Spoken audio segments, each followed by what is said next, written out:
Hi, everyone. Welcome back to our series on reading the book 1984 by George Orwell. We are on chapter 5, as you can see back there. I apologize for it being so long in between, but if you're just watching this all in sequence, then yay for you. Otherwise, this is not my full-time job. I have two other jobs, so I do this in my spare time.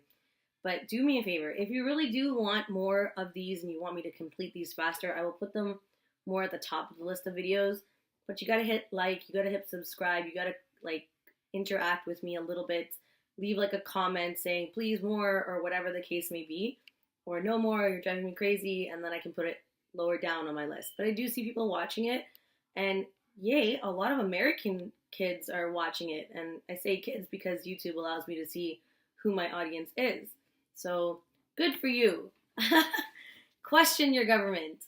It's important. It doesn't matter if you're Canadian or American, but it makes me a little bit happier to see that. So we're going to go with chapter 5. We are now in chapter 5 of 1984, George Orwell's book. And the important talking points are newspeak. There's a bit of foreshadowing. And then with regards to rations, we need to talk about. So we'll talk about Newspeak first. Simon and Winston are having discussions, and Winston notices how proud Simon is of Newspeak.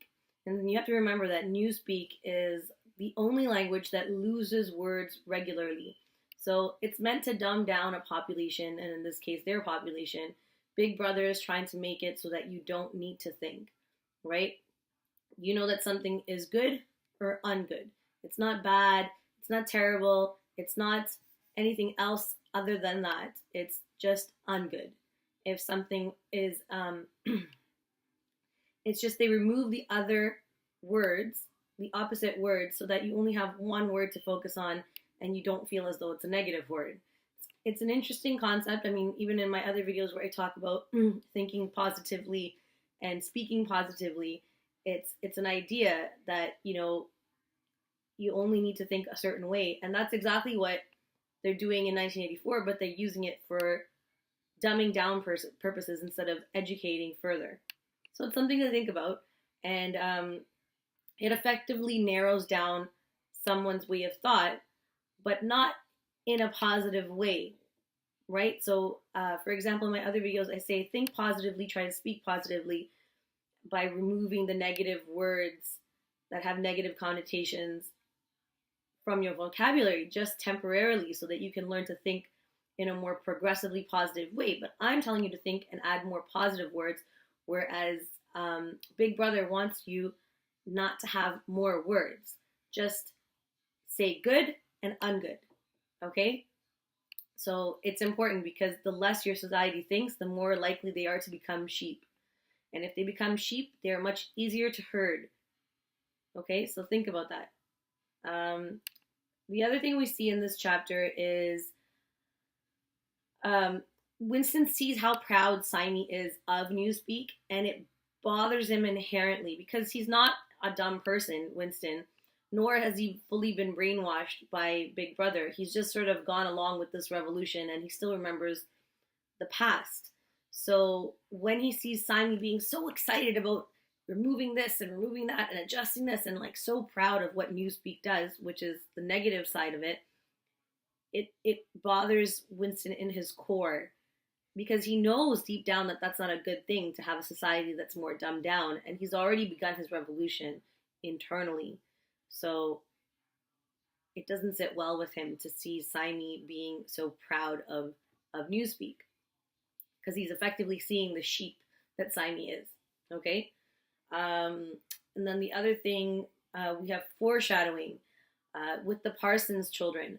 They are foreshadowed to be spies because Big Brother likes to instill in the children in their society from a very young age that you must find perpetrators that are against Big Brothers and you must report them, even if they're your parents.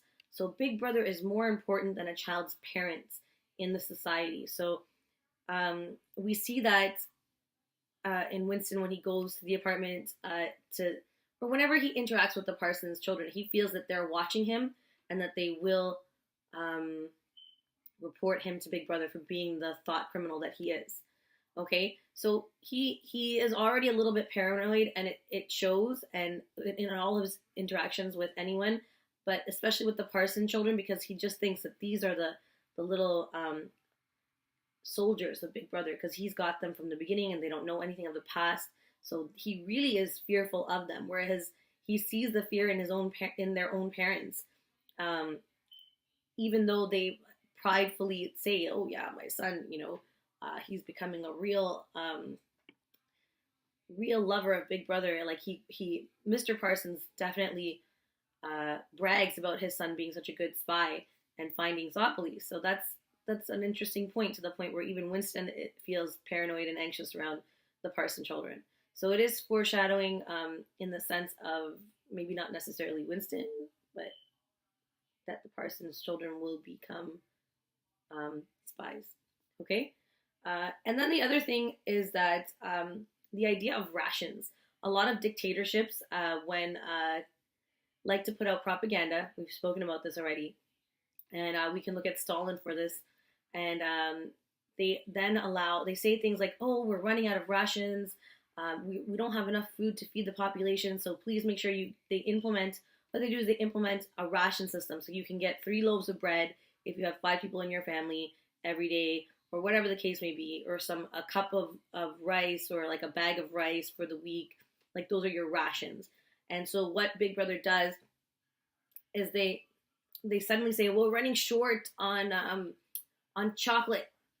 There's not enough chocolate to go around." So people are like, they sit with this idea like, "Oh my God, what am I going to do? I don't have enough chocolate." Even though it's not a necessity, it's their luxury. Like, what am I going to do? It's so bad. How will I ration all my chocolate that I currently have left? And they feel sad for a few days. And then suddenly they say, "Oh, well, we have a surplus now of chocolate. Congratulate us. Yay for Big Brother." Like, so they put the idea that they're running short, even though they're not. And then people like internalize that. And then they're unsure of their own memories. Like, "Oh, was there a shortage ever? I can't remember." Like, even Winston's like, "I'm pretty sure I heard a few days ago or a few weeks ago that there was a shortage of chocolate." So that's an interesting way. Like, they plant the seed of propaganda in your brain that there might be a shortage, and then they snatch it back by making you feel like, "Oh, look how great my government is. They're giving me extra chocolate this week. We have a surplus. They're so good. They're so great. Yay." Right? A lot of politicians do this with, a good example in real life is that they do this with budgets, right? Suddenly, before an election, you're in deficit, and then they rework the books. They put it out there that we're in deficit, we have to like take cost-cutting measures, and then they suddenly rework the books, and oh my God, look, we have a surplus. We missed this like pocket of money right here, this bag of money. Like, you can almost see the cartoon depiction of like the Scrooge McDuck bag of like, oh, that might be a cartoon image of a bag of money with the dollar sign on it. It comes from Scrooge McDuck. Okay, I think so, from my generation, but I just like age myself there. And then the other thing we see in this chapter is that Winston thinks that Julia is one of the thought police, and he thinks that she's following him, and that she will bring him down or possibly spy on him. And then the last thing I want to end this chapter summary off with, the next one's going to be shorter, is that remember, if you can control the thoughts of your populations, you can control their actions. Okay? So hit like, share, subscribe. Thank you.